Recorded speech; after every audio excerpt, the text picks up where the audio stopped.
Little Snow White by the Brothers Grimm. Once upon a time, in the middle of winter, when the flakes of snow were falling like feathers from the sky, a queen sat at a window sewing, and the frame of the window was made of black ebony. And while she was sewing and looking out of the window at the snow, she pricked her finger with the needle, and 3 drops of blood fell upon the snow. And the red looked pretty upon the white snow, and she thought to herself, "If only I had a child as white as snow, as red as blood, and as black as the wood of the window frame." Soon after that she had a little daughter, who was as white as snow, and as red as blood, and her hair was as black as ebony, and she was therefore called Little Snow White. And when the child was born, the queen died. After a year had passed, the king took another wife. She was a beautiful woman, but proud and haughty, and she could not bear that anyone else should surpass her in beauty. She had a wonderful looking-glass, and when she stood in front of it and looked at herself in it, and said, looking glass, on the wall, who in this land is the fairest of all?" The looking-glass answered, "You, O Queen, are the fairest of all." Then she was satisfied, for she knew that the looking-glass spoke the truth. But Snow White was growing up, and grew more and more beautiful, and when she was 7 years old she was as beautiful as the day, and more beautiful than the queen herself. And once, when the queen asked her looking-glass, looking glass, on the wall, who in this land is the fairest of all?" It answered, "You are fairer than all who are here, Lady Queen, but more beautiful still is Snow White, as I ween." Then the queen was shocked, and turned yellow and green with envy. From that time, whenever she looked at Snow White, her heart heaved in her breast, she hated the girl so much. And envy and pride grew higher and higher in her heart like a weed, so that she had no peace day or night. She called a hunter and said, "Take the child away into the forest. I will no longer have her in my sight. Kill her, and bring me back her heart as a token." The hunter obeyed, and took her away. But when he had drawn his knife and was about to pierce Snow White's innocent heart, she began to weep, and said, "Oh, dear hunter, spare me my life. I will run away into the wild forest and never come home again." And as she was so beautiful, the hunter had pity on her, and said, "Run away then, you poor child. The wild beasts will soon devour you," thought he, and yet it seemed as if a stone had been rolled from his heart, since he no longer needed to kill her. And as a young boar just then came running by, he stabbed it, and cut out its heart, and took it to the queen as proof that the child was dead. The cook had to salt this, and the wicked queen ate it, and thought she had eaten the heart of Snow White. But now the poor child was all alone in the great forest, and so terrified that she looked at every leaf of every tree, and did not know what to do. Then she began to run, and ran over sharp stones and through thorns, and the wild beasts ran past her, but did her no harm. She ran as far as her feet would go, until it was almost evening. Then she saw a little cottage, and went into it to rest. Everything in the cottage was small, but neater and cleaner than you can imagine. There was a table on which was a white cover, and 7 little plates, and on each plate a little spoon. Moreover, there were 7 little knives and forks, and 7 little mugs. Against the wall stood 7 little beds, side by side, and covered with snow-white bedspreads. Little Snow White was so hungry and thirsty that she ate some vegetables and bread from each plate, and drank a drop of wine out of each mug, for she did not wish to take all from only one. Then, as she was so tired, she laid herself down on each of the little beds, but none of them suited her. One was too long, another too short. But at last she found that the 7th one was right, and so she remained in it, said a prayer, and went to sleep. When it was quite dark, the owners of the cottage came back. They were 7 dwarves who dug and delved in the mountains for ore. They lit their 7 candles, and now that the cottage was lit, they saw that someone had been there, for everything was not in the same order in which they had left it. The first said, "Who's been sitting on my chair?" The second, "Who's been eating off my plate?" The third, "Who's been taking some of my bread?" The fourth, "Who's been eating my vegetables?" The fifth, "Who's been using my fork?" The sixth, "Who has been cutting with my knife?" The seventh, "Who's been drinking out of my mug?" Then the first looked round, and saw that there was a little hole on his bed, and said, "Who's been getting into my bed?" The others came up, and each called out, "Somebody has been lying in my bed too." But the 7th, when he looked at his bed, saw little Snow White, who was lying asleep in it. And he called the others, who came running up, and they cried out with astonishment, and brought their 7 little candles, and let the light fall on little Snow White. "Oh, heavens! Oh, heavens!" cried they. "What a lovely child!" And they were so glad that they did not wake her up, but let her sleep in the bed. And the 7th dwarf slept with his companions, 1 hour with each, and so got through the night. When it was morning, little Snow White awoke, and was frightened when she saw the 7 dwarfs, but they were friendly, and asked her what her name was. "My name is Snow White," she answered. "How have you come to our house?" said the dwarves. Then she told them that her stepmother had wished to have her killed, but that the hunter had spared her life, and that she had run for the whole day, until at last she had found their dwelling. The dwarf said, "If you'll take care of our house, cook, make the beds, wash, sew, and knit, and if you'll keep everything neat and clean, you can stay with us, and you shall want for nothing." "Yes," said Snow White, "with all my heart." And she stayed with them. She kept the house in order for them.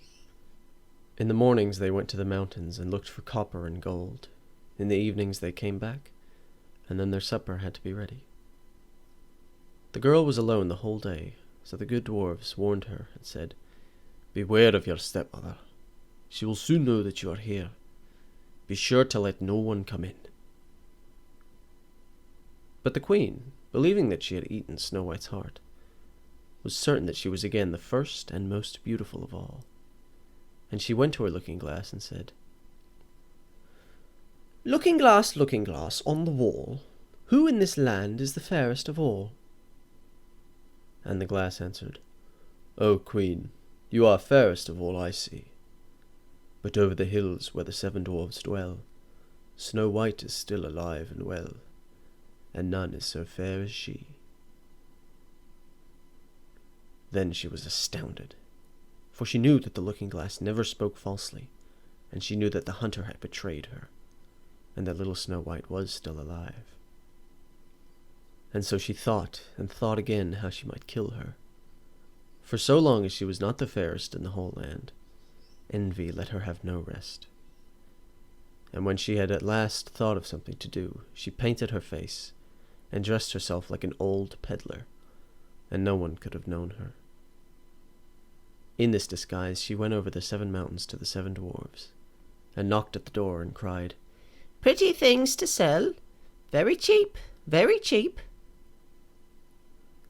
Little Snow White looked out the window and called out, "Good day, my good woman. What have you to sell?" "Good things, pretty things," she answered, "laces of all colours." And she pulled out one which was woven of bright-coloured silk. "I may let the worthy old woman in," thought Snow White, and she unbolted the door and bought the pretty laces. "Child," said the old woman, what a fright you look! Come, I will lace you properly for once." Snow White had no suspicion, but stood before her and let herself be laced with the new laces. But the old woman laced so quickly and so tightly that Snow White lost her breath and fell down as if dead. "Now I am the most beautiful," said the queen to herself, and ran away. Not long afterwards, in the evening, the 7 dwarfs came home, but were shocked that they saw their dear little Snow White lying on the ground, and that she neither stirred nor moved, and seemed to be dead. They lifted her up, and as they saw that she was laced too tightly, they cut the laces. Then she began to breathe a little, and after a while came to life again. When the dwarves heard what had happened, they said, "The old peddler was none other than the wicked queen. Take care and let no one come in when we are not with you."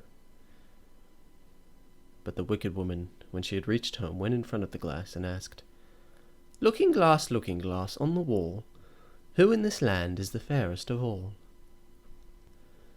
And it answered as before, "O queen, you are fairest of all I see. But over the hills where the 7 dwarfs dwell, Snow White is still alive and well, and none is so fair as she." When she heard that, all her blood rushed to her heart with fear, for she saw plainly that little Snow White was again alive. "But now," she said, "I will think of something that shall put an end to you." And by the help of witchcraft, which she understood, she made a poisonous comb. Then she disguised herself and took the shape of another old woman. So she went over the 7 mountains to the 7 dwarves, knocked at the door, and cried, "Good things to sell! Cheap! Cheap!"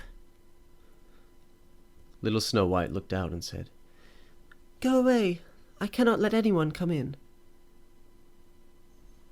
"I suppose you can look," said the old woman, and pulled the poisonous comb out and held it up. It pleased the girl so well that she let herself be fooled and opened the door.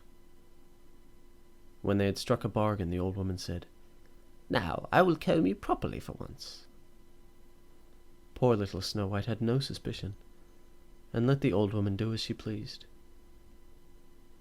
But hardly had she put the comb in her hair when the poison took effect, and the girl fell down senseless. "You paragon of beauty," said the wicked woman, "you are done for good."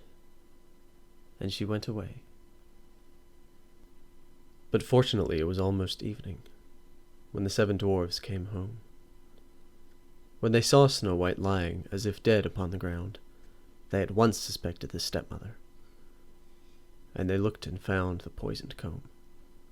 Scarcely had they taken it out when Snow White came to, and told them what had happened. Then they warned her once more to be upon her guard, and to open the door to no one.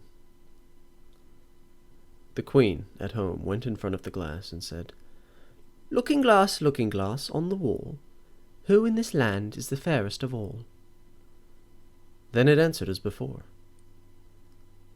"O queen, you are fairest of all I see, but over the hills where the 7 dwarfs dwell, Snow White is still alive and well, and none is so fair as she." When she heard the glass speak, she trembled and shook with rage. "Snow White shall die," she cried, "even if it costs me my life." With that she went into a quite secret, lonely room, where no one ever came, and there she made a very poisonous apple. Outside it looked pretty, white with a red cheek, so that everyone who saw it longed for it, but whoever ate a piece of it must surely die.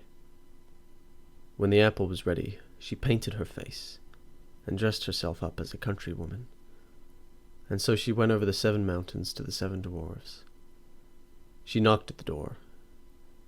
Snow White put her head out the window and said, "I cannot let anyone in. The 7 dwarfs have forbidden me." "It is all the same to me," answered the woman. "I shall soon get rid of my apples. Here, I will give you one." "No," said Snow White, I dare not take anything." "Are you afraid of poison?" said the old woman. "Look, I will cut the apple in 2 pieces. You eat the red cheek, and I will eat the white." The apple was so cunningly made that only the red cheek was poisoned. Snow White longed for the fine apple, and when she saw that the woman ate part of it, she could resist no longer, and stretched out her hand and took the poisonous half. But hardly had she taken a bite than she fell down dead. Then the queen looked at her with a dreadful look, and laughed aloud and said, "White as snow, red as blood, black as ebony wood. This time the dwarves cannot wake you up again." And when she asked the looking-glass at home, looking glass, on the wall, who in this land is the fairest of all?" it answered at last, "O Queen, in this land you are fairest of all." Then her envious heart had rest, so far as an envious heart can have rest. The dwarves, when they came home in the evening, found Snow White lying upon the ground. She breathed no longer, and was dead. They lifted her up, looked to see whether they could find anything poisonous, unlaced her, combed her hair, washed her with water and wine.